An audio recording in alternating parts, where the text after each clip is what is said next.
উদ্বোধনের পর থেকে আমাদের পুজোর দ্বারোদ্ঘাটন বা মানুষের জন্য উদ্বোধনের পর থেকে আমরা দেখেছি পুলিশ কিভাবে মানুষকে হয়রান করেছে। আপনারা সবাই সাক্ষী, লক্ষ লক্ষ মানুষ এসেছে আর বহু মানুষ আসতে পারে।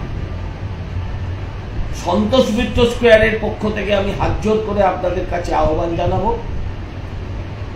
আগামীকাল সন্ধে 6:30 আমাদের প্রতিমা গঙ্গাবক্ষে নিরঞ্জন হবে। আমি আপনাদের কাছে প্রার্থনা করব যে কালকে নিরঞ্জন যাত্রা সঙ্গে সঙ্গে এই পুলিশি হয়রানির বিরুদ্ধে প্রতিবাদ যাত্রাও হয়ে উঠবে। মা শুধু একা মহিষাসুরকে বধ করছেন,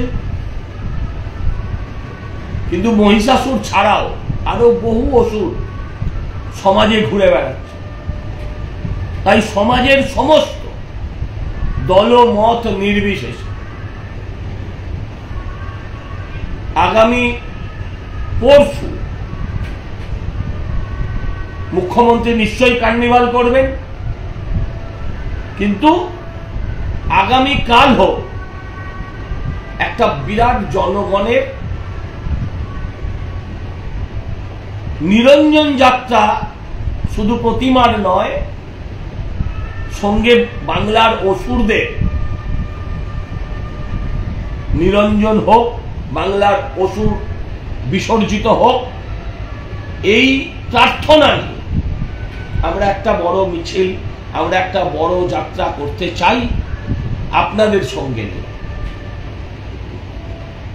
আবারও বলছি, এটা সম্পূর্ণ অরাজনৈতিক, এর সঙ্গে রাজনীতির কোনো যোগ নেই।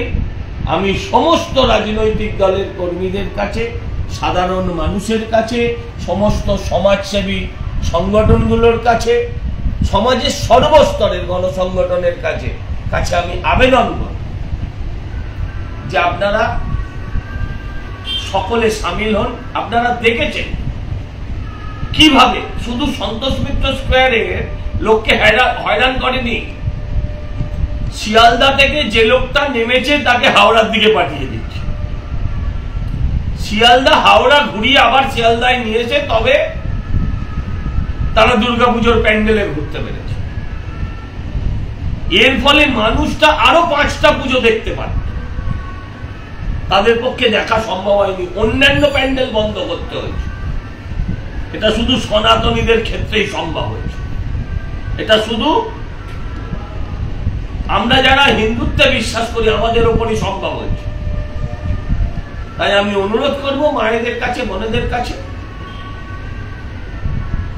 জেনজি বলে একটা কথা খুব চলছে আজকে বাজারে, সেই জেনজিদের কাছে যে আসুন আমরা একটা নীরব নিরঞ্জন যাত্রা, নীরব প্রতিবাদের নিরঞ্জন যাত্রায় আমরা সামিল হই। মাকে কৈলাসে পাঠানোর সঙ্গে সঙ্গে অসুর শক্তির বিনাশ হোক, এই প্রার্থনা নিয়ে আমি অনুরোধ করব শুধু মায়েদের কাছে, যারা আসবেন যদি সম্ভব হয় তাহলে লাল পাড়, সাদা শাড়ি এবং হাতে শাঁখ নিয়ে আসতে পারলে ভালো হয়। 6:30 সময় সন্তোষ মিত্র স্কোয়ার থেকে আমাদের এই যাত্রা শুরু হবে। এই যাত্রায় আপনাদের সকলকে সাদরে আমন্ত্রণ জানাই। ধন্যবাদ, শুভ বিজয়। আমাদের ভিডিও ভালো লাগলে লাইক এবং শেয়ার করুন, কমেন্ট সেকশনে গিয়ে জানান আপনাদের মতামত। আরও ভিডিও পেতে আমাদের চ্যানেল সাবস্ক্রাইব করুন এবং প্রতি মুহূর্তে খবরের আপডেট পেতে প্রেস করুন বেল আইকন।